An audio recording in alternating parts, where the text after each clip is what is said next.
आज बजट के जो डॉक्यूमेंट्स होते हैं वो थोड़ी देर पहले ही अपलोड हुए थे, तो उसको और डिटेल में देखकर हम आपको एक और डिटेल टिप्पणी देंगे।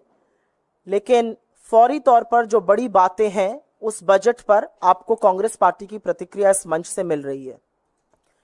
ये देखकर खुशी है कि वित्त मंत्री निर्मला सीतारमण ने कांग्रेस के न्याय पत्र को, कांग्रेस के चुनावी घोषणा पत्र को बड़ी तल्लीनता से और बड़े गौर से पढ़ा, और उनका ये जो कुर्सी बचाओ बजट है ये एक तरह से कॉपी पेस्ट हमारे जो प्रपोजल्स थे उस घोषणा पत्र में ऐसा प्रतीत होता है। उसमें से एम्प्लॉयमेंट लिंक्ड इंसेंटिव था, पहली नौकरी पक्की जो अप्रेंटिसशिप स्कीम प्रोग्राम था जिसको इंटर्नशिप प्रोग्राम के तौर पे प्रस्तुत किया गया है, एंजल टैक्स का जो स्टार्टअप से अबॉलिशन की बात हमने अपने घोषणा पत्र में, न्याय पत्र में कही थी, ये सारी बातें वहां से उठाई गई हैं। हमारी आशा और विश्वास है कि आने वाले दिनों में वो हमारे घोषणा पत्र की और भी अच्छी चीजों को उठाएंगी और इस देश को उसका लाभ पहुंचेगा। यहां पर मोटे तौर पर 7-8 अंकों में कुछ बातें हैं जो हमारी आशा थी और उस पर इस बजट का रिस्पांस क्या रहा है उसको अंकित कर देते हैं। सबसे बड़ी बेरोजगारी की समस्या इस देश के सामने है और यह हमारे देश की सबसे बड़ी चुनौती है, और आशा थी कि इस बजट में ऐसा कुछ होगा जिससे कि रोजगार का सृजन होगा, बेरोजगारी की समस्या का अंत होगा। आज छोटी छोटी नौकरियों के लिए लाखों लोग आवेदन देते हैं। रिस्पांस में जो हुआ है वो बहुत कम है। रिस्पांस में जो कॉपी पेस्ट किया गया है वो भी ठीक से नहीं किया गया है, और रिस्पांस में कहा गया है कि 2,90,00,000 लोग, 3 तरह की स्कीमों में करीब 2,90,00,000 लोगों को फायदा होगा। ये एक बहुत एग्जैजरेटेड नंबर लगता है, ऐसा नहीं होने वाला है, और कहीं ना कहीं रोजगार सृजन का एक बड़ा मौका खो दिया गया है। दूसरी बात महंगाई की, यह देश कमर तोड़ महंगाई से जूझ रहा है। आज होलसेल प्राइस इन्फ्लेशन करीब 3.4% है। फूड इन्फ्लेशन की जो लास्ट रीडिंग थी वो 9.5% है, और उसके बाद भी इकोनॉमिक सर्वे में 1.7% के एक मैन्युफैक्चरिंग डिफ्लेटर की बात की गई है। इन नंबर्स को जस्टिफाई करने के लिए विश्व के बड़े बड़े अर्थशास्त्री उस डिफ्लेटर के नंबर से यकीन नहीं रखते हैं, और यह भी मानना बड़ा मुश्किल है कि अगर 8.2% जीडीपी ग्रोथ हो रही है तो कृषि सिर्फ 1.4% पे और कंजम्पशन जो 2/3 हिस्सा होता है जीडीपी का वो मात्र 4% पे कैसे ग्रो हो रहा है। खैर, इकोनॉमिक सर्वे में महंगाई पर कुछ सेंटेंसेस, कुछ वाक्य बोले गए थे। वित्त मंत्री ने अपने तीसरे पैराग्राफ में महंगाई पर मात्र 10 शब्द बोले हैं। तो महंगाई को खत्म करने की, आम आदमी को राहत दिलाने की, जरूरी सामानों पर टैक्स को कम करने की कोई राहत कहीं दिखाई इस बजट में नहीं दी है। तीसरा जिस पर हम बात करना चाहते हैं वो शिक्षा है, और यह सच है कि शिक्षा का बड़े तौर पर गुणवत्ता उसमें कम है।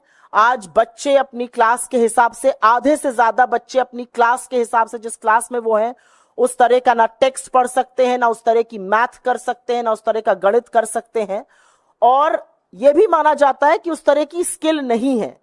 तो शिक्षा पर कहीं ना कहीं ध्यान देना जरूरी था।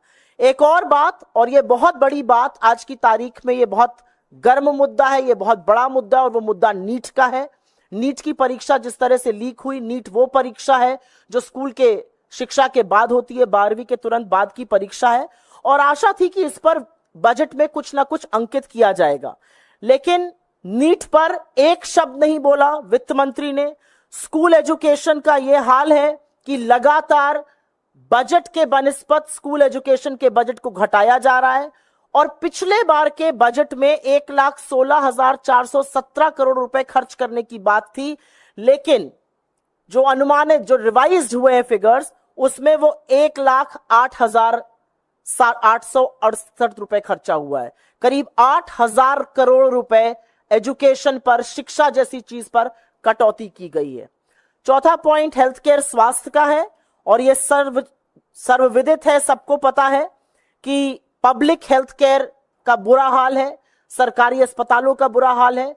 डॉक्टर की, नर्सेस की, टेक्नीशियंस की कमी तो है ही, जांच की मशीनों की, डायग्नोस्टिक्स की भारी कमी है, और यह माना जा रहा था कि हेल्थ पर, स्वास्थ्य पर खर्चा ज्यादा किया जाएगा।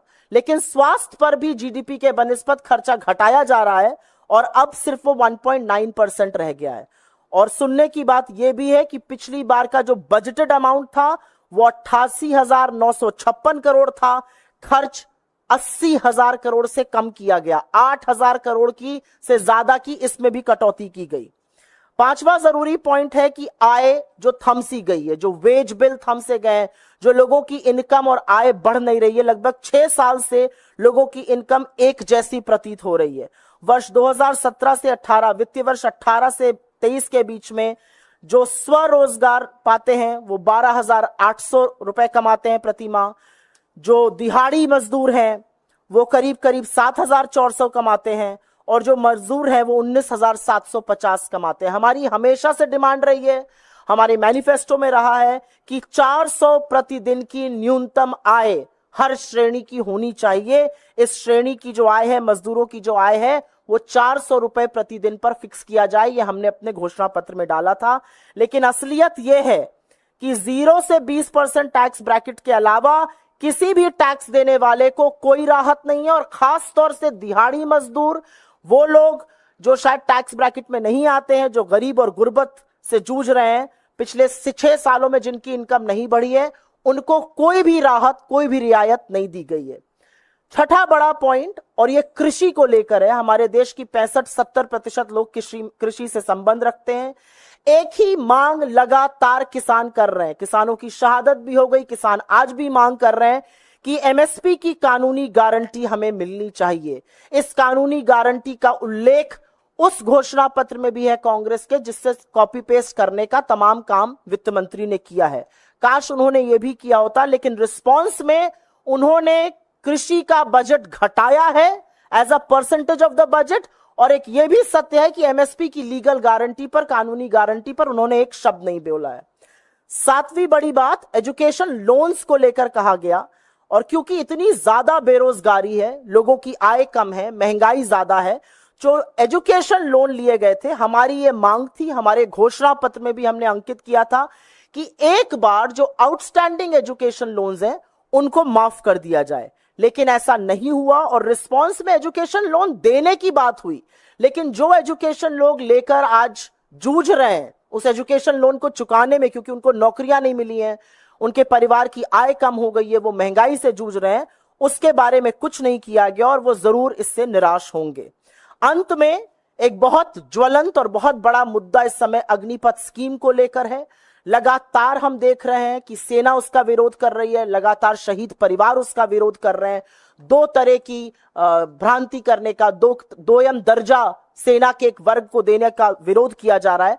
और हमारी शुरू से मांग ये रही है, हमारी मैनिफेस्टो में था कि अग्निपथ स्कीम को विड्रॉ किया जाए, लेकिन अग्निपथ स्कीम पर भी एक शब्द नहीं था, उसको खत्म करने का, उसको विड्रॉ करने के बारे में भी कोई उल्लेख नहीं था।